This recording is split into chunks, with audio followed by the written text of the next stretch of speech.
Yes, nibyo ni ekipe ya Rayon Sport ishobora kuba igiye gukorana n'abaterankunga batandukanye baturutse hanze y'umugabane w'Afurika. Ni amakuru yasohotse ku munsi w'ejo nibwo ekipe ya Rayon Sport murabyibuka neza yagize gutya ibasha gutangaza bimwe mu byabereye mu nama yari yabaye ku munsi wo ku cyumweru. Abantu benshi rero bategereje kuza kumenya imyanzuro yavuyemo imeze ite, hatangajwe iki, cyangwa se baba baganiriye ku ki muri rusange. Byinshi rero mu byabereye muri iyo nama harimo n'uko abaterankunga guturuka ku mugabane w'i Burayi bashobora kuba bagiye gufatanya n'iyi ekipe. Harimo sosiyete ishinzwe gutanga ishinzwe gukontorora imodoka zo mu muhanda, ni sosiyete yo mu gihugu cy'Ubudage yitwa AAS. Hanyuma hakabamo na sosiyete ishinzwe ibijyanye n'imyenda y'abakuze, ni sosiyete rero nayo ikorera hariya mu gihugu cy'Ubusuwisi. Ni sosiyete ebyiri rero amakuru mfite ngo ni uko zishobora kuba zaramaze kumvikana na ekipe ya Rayon Sport ku bijyanye n'uko bakorana, ku bijyanye n'imikoranire, ku bijyanye n'uburyo bwo kuba bahita batangira gukorana. Amasezerano ateye ate? Nibyo rero tugomba kuza kubagezaho, birumvikana, kugira ngo umuntu ageze kuba ahereza amakuru yuzuye muri rusange. Mbere uko rero ninjira neza muri ayo masezerano yamaze kuba yajya hanze, reka nkwibutse ko ubu ngubu muri Rayon Sport hari kuvugamo ibintu byinshi bitandukanye. Murabyibuka neza umukino uherutse ubahuza n'ikipe ya Etoile de l'Est bakanayitsinda.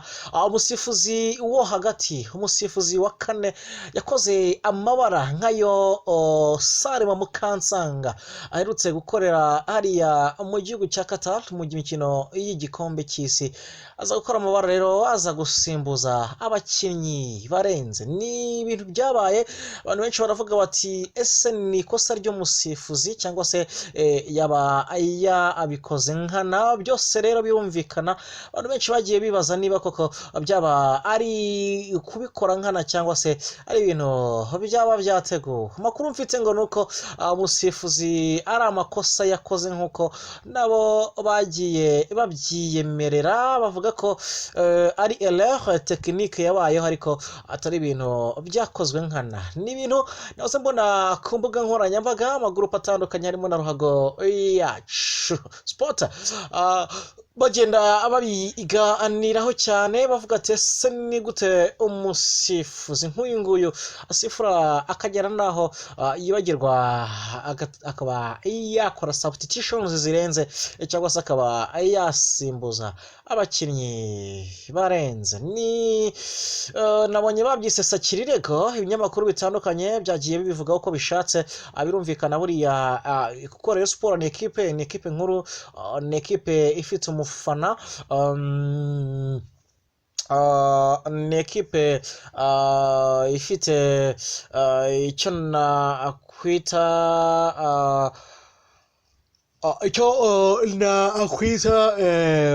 izina muri rusange. Ubwo rero abantu bakavuga bati kuba wenda byavugwa cyangwa se kuba byakwitwaho cyane bikagera n'aho abantu babigira ibintu byahatari byacitse, birumvikana biba bifite ishingiro. Kuri rero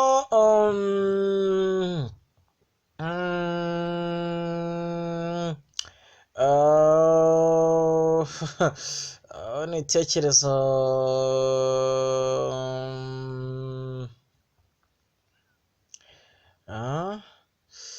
n'ibitekerezo byinshi by'abantu rwose bagenda babigarukaho muri rusange, bagaruka kuri icyo kintu, abandi nabo bagaruka kuri abo baterankunga nabonye rwose bashobora gufasha kipe ya Rayon Sport gukora byinshi birenze ibyo yakoze mu myaka yashize, ndetse bamwe bakaba batangiye gutekereza ya matsinda yahozemo ko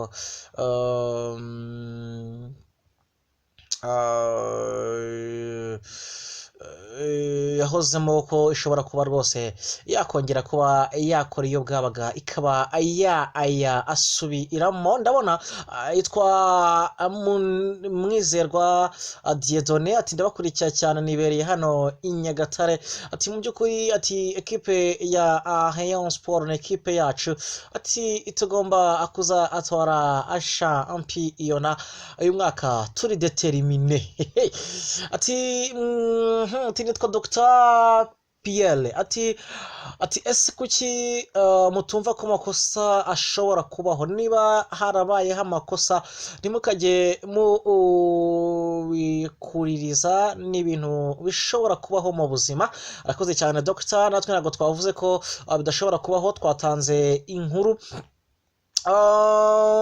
Ndabona abantu benshi bagenda bandika ibintu byinshi bitandukanye. Yitwa Gedeo Mukampenge ati mbakurikiye n'icecekeye basore, ati ndumva ibyo muri Rayon Sport bigenda biryoha gake gake.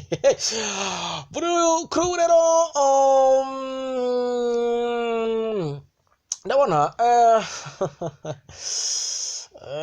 ni hatari kabisa, ndabona bitoroshye rero muri Kiyovu Sport naho rero mbere ko ninjira neza muri contracts cyangwa se muri ayo masezerano kipe ya Rayon Sport ishobora kuba igiye kugirana na ziriya sosiyete ebyiri zikomeye cyane hariya ku mugabane w'Uburaya.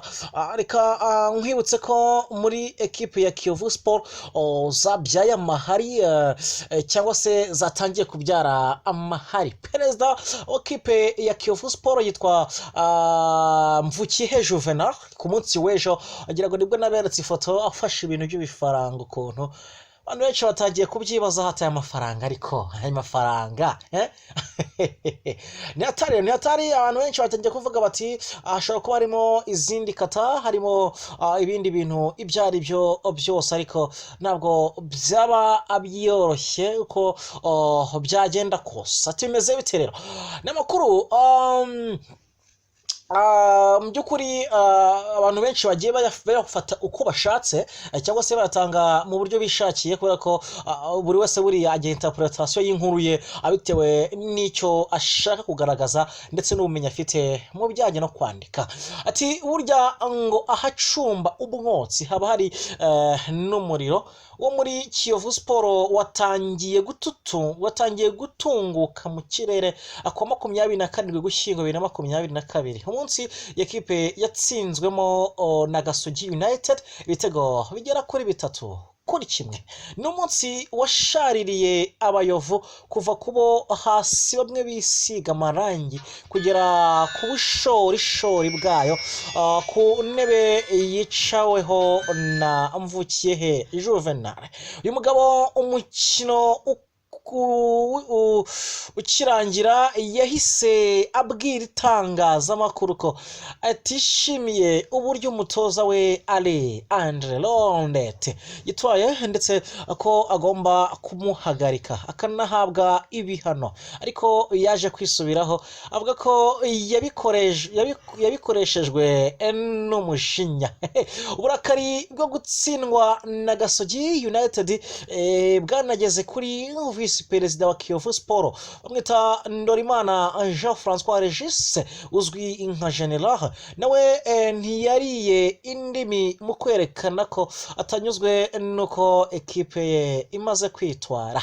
Yavuze ko ibitumvikana uburyo ekipe nka Kiyovu Sport itsindwa na Gasogi United mu buryo benshi bashidikanyijeho, ndetse bamwe bagatunga agatoki amanyanga ashobora kuba yarabaye bakabihuza no ku mukino waba waragurishijwe nubwo nta gihamya.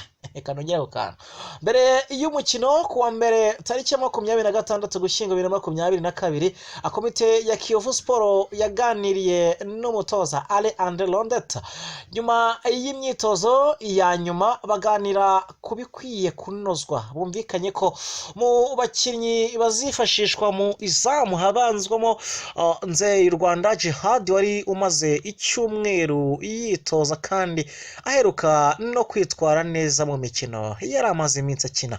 Abagize komite bifuzaga ko na rutahizamu Elisa Sekisambu ukomoka muri Uganda yabanza mu kibuga agafatanya na mugenzi Bienveni ufatwa nka shushu w'abayovu kuko bizeraga ko bazabahesha insinzi kuri Gasogi United. Aganira n'ibinyamakuru bitandukanye harimo n'ikinyamakuru cyacu Ndorimana yavuze ko komite yatunguwe no kubona impinduka umutoza yakoze habura iminota mike ngo umukino utangire. Imbaruka zitandukanye nibyo bari bumvikanye nibyo byatumye abantu bibaza byinshi ibyo bari bumvikanye mu myitozo abitera umugongo. Icyo gihe byamwanze mu nda ahitamo guhamagara perezida we Mvukiyehe ntiyitaba telefone ngendanwa.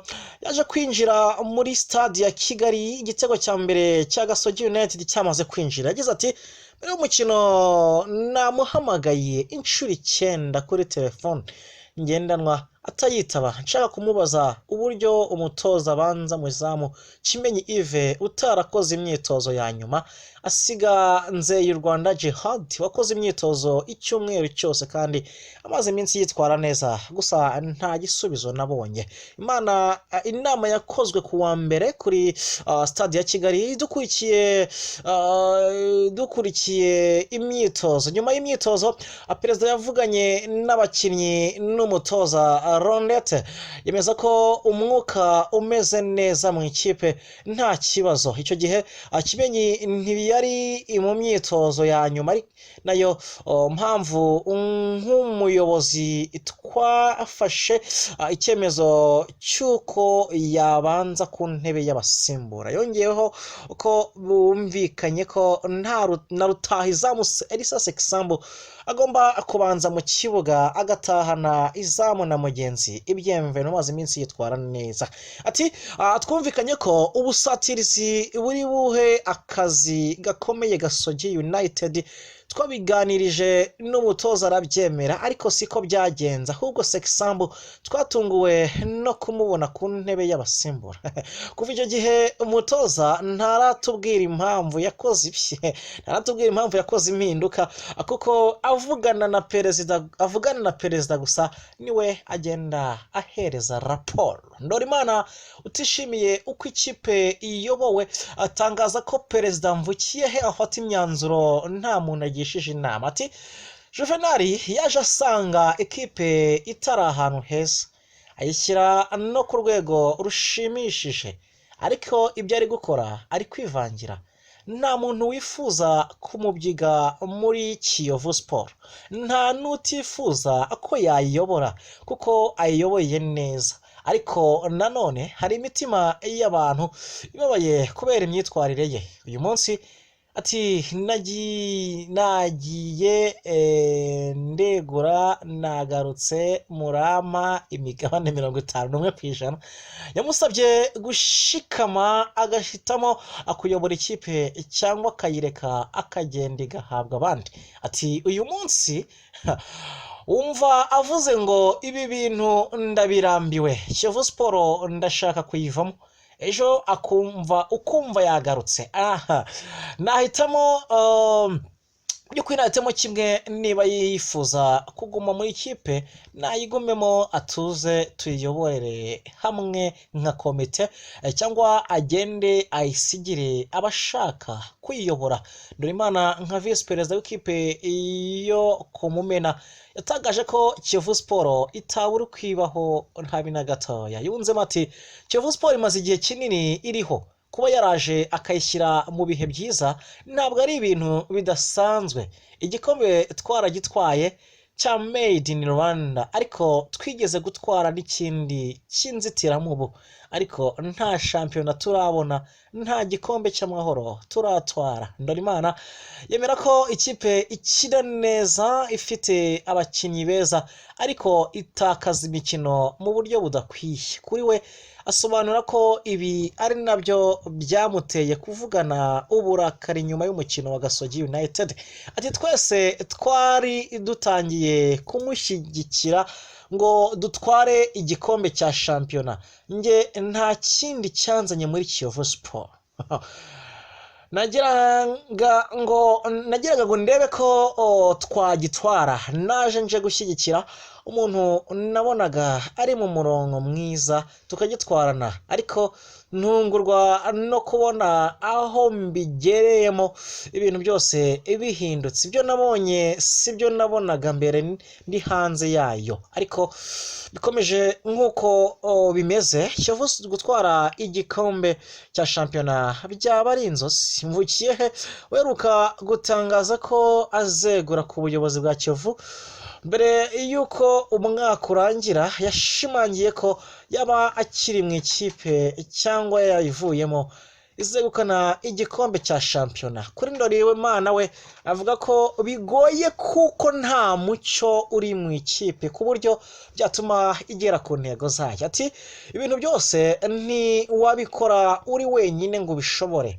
Yahagaritse umutoza w'ikipe atatubwiye, anamugarura atatumenyesheje. Ibintu byose bimuri ku mutwe, nta muntu abaza, ntawe agisha inama. Mu by'ukuri akora ibyo ashaka byose. Niyo mpamvu yageze mu rwego rwo kumva ko Kiyovu yaba iye, kuko abona abikora abantu bakamwihorera, ariko ntabwo byashoboka, ntabwo byamukundira. Icyatumye Ndorimana yijundika perezida we Mvukiyehe Juvenal nyuma y'umukino wa Gasogi United. Ni operasiyo ndende.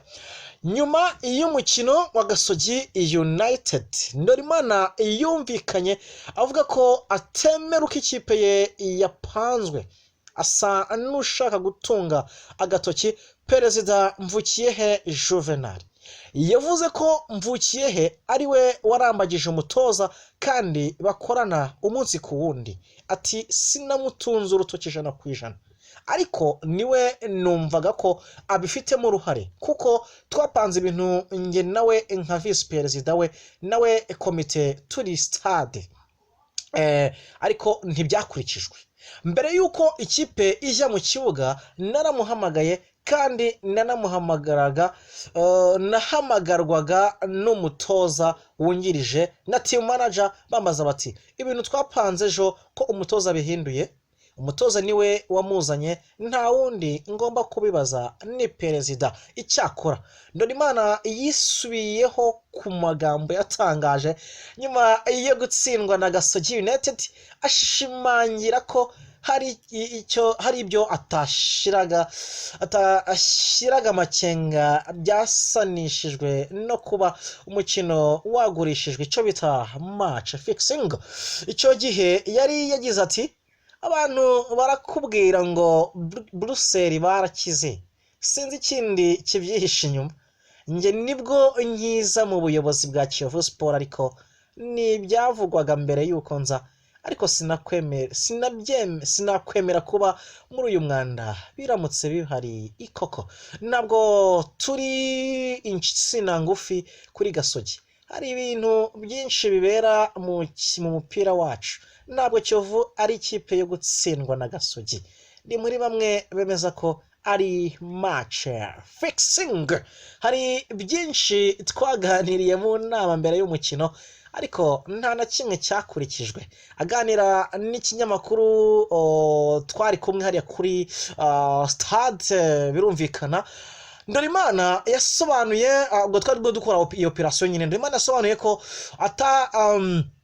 atatunze agatoki Mvukiyehe ko yagurishije umukino, ahubwo yari afite uburakari. Ati sinigeze mutunga urutoki ngo mvuge ko kugurisha umukino ari iby'100%.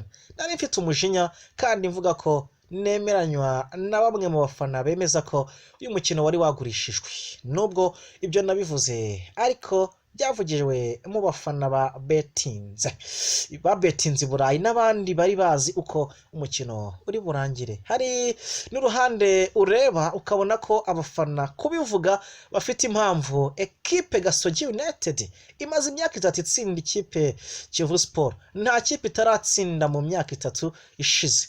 Iza gutsindwa na Gasogi gute se? Ntibishoboka. Kiyovu Sport ni iya kabiri kugeza ubu rero, ni iya kabiri ku rutonde rwa shampiyona n'amanota 21. Izasubira mu kibuga ihura na AS do Kigali ni kuri wa gatandatu. Mu Kiyovu izasubira izakina Kiyovu na AS Kigali. Ndi kubona abantu baranditse ngo tariki ngo ya gatatu, ngo kwa gatatu. Abo turi kubyumberanya kabisa. Ko rero iyo operation ni gukimeze. Operation iteye ubwoba. Hanyuma rero Sport rero twigarukiye neza ku bijyanye n'amasezerano yabo nuko n'amasezerano nyine akiri in progress. Aracyari in progress. Ninavuze ko ndibuze ko bakubita ikijyanye na pre-contract, ariko byaba byiza amakuru nyasohoye yose yuzuye. Nasohora yose yuzuye kuko urabona hari igihe ushobora gusora pre-contract y'abantu badashaka ijya hanze. Namukunye twagiye twinjira mu bwino gake gake atugenda tuyakurura uko ameze kugira ngo abantu nyine wenda abashobora kuba batarabashije kumenya ibyabereye mu nama cyangwa se ibyatangajwe babe bagira notion kuri ibyo bintu. Ntabwo rero ndibuze guta ntangaza ibyo ndi kumva kuri pre-contract cyane ko bishobora no kuba atari byo, ahubwo ngomba gutegereza bwana retired Uwayezu Jean Fidel akagira ibyo atangaza mbere yuko mbitereka hanze. N'abasezerano ni ibintu bigenda bivuga ku muhanda nyine ko ishobora kubigiye gukorana n'abaterankunga Umudage ndetse n'Umunya-Switzerland, Umuswisi ushinzwe kwambika imyenda abantu bakuze, ndetse n'Umudage company yitwa AAS ishinzwe gukontorora imodoka zigendera mu muhanda. Bwo ndabashimiye cyane, nshimiye abantu mwese mwadukurikiranye, nshimiye abantu bose bakoze subscribe, nshimire n'abandi bose bafite igitekerezo cyo kuyikora uyu munsi cyangwa se ejo. Umufaransa yaravuze ngo c'était un acte de noblesse. Nitwa Jazo, rero dukomeze tubane. Ko ishobora kuba rwose yakongera kuba yakora iyo bwabaga ikaba asubiramo. Ndabona yitwa Mwizerwa Dieudonné ati ndabakurikira cyane, nibereye hano i Nyagatare. Ati mu by'ukuri ati ekipe ya Rayon Sport na ekipe yacu ati tugomba akuza atwara shampiyona uyu mwaka turi determine. Ati nitwa Dr Pierre ati ese kuki mutumva ko amakosa ashobora kubaho? Niba harabayeho amakosa ntimukajye bikuririza, n'ibintu bishobora kubaho mu buzima. Arakoze cyane Dr. Natwe ntabwo twavuze ko bidashobora kubaho, twatanze inkuru. Ndabona abantu benshi bagenda bandika ibintu byinshi bitandukanye. Yitwa Jedeo Mukampenge ati mbakurikiye n'icecekeye basore, ati ndumva ibyo muri Rayon Sport bigenda biryoha gake gake. Kuri rero ndabona ni hatari kabisa, ndabona bitoroshye rero muri Kiyovu Sport. Naho rero mbere ko ninjira neza muri contracts cyangwa se muri ayo masezerano equipe ya Rayon Sport ishobora kuba igiye kugirana na ziriya societe ebyiri zikomeye cyane hariya ku mugabane w'Uburaya. Reka nkwibutse ko muri equipe ya Kiyovu Sport zabyaye amahari cyangwa se zatangiye kubyara amahari. Perezida wa equipe ya Kiyovu Sport yitwa Mvukihe Juvenal. Ku munsi w'ejo agira ngo nibwo naberetse ifoto afashe ibintu by'ibifaranga ukuntu abantu benshi batagiye kubyibaza hataye amafaranga ariko ayo mafaranga ni hatari abantu benshi batangiye kuvuga bati hashobora kuba harimo izindi kata harimo ibindi bintu ibyo ari byo byose ariko ntabwo byaba byoroshye uko byagenda kose ati bimeze bite rero n'amakuru